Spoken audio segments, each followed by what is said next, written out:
Good morning, almusal po tayo. Suman sa liya. May saging. May suman. May saging. May suman. May sopas. May green tea. Patawarin tayo sa ating kasalanan.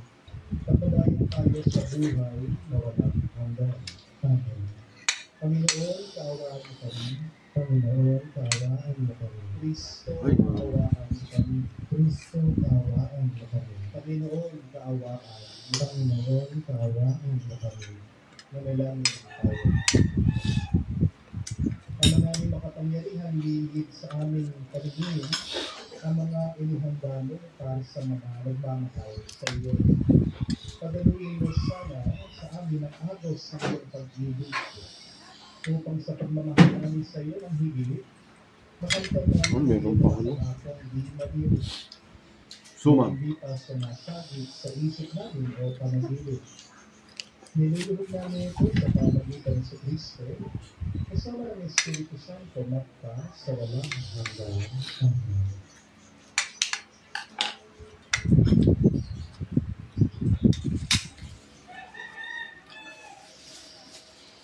Pagbasa mula sa aklat ng mga Hukon. Noong mga araw na iyon, ang mga Israelita ay gumawa ng masama sa Panginoon.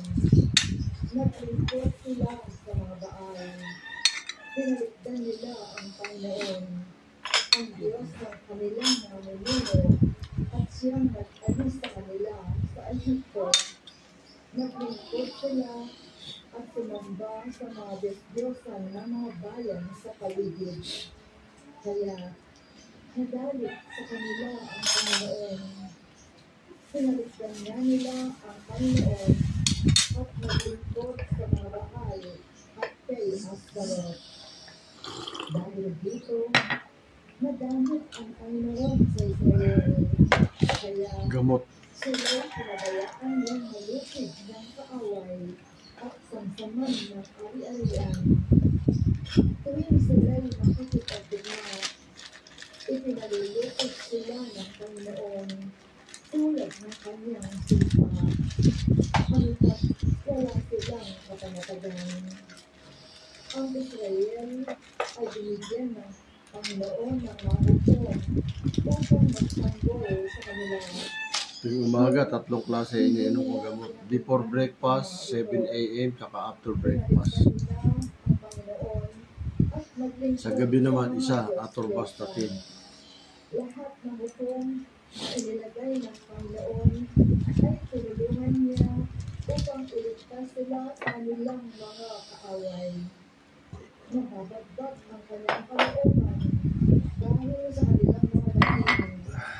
Thank you for watching.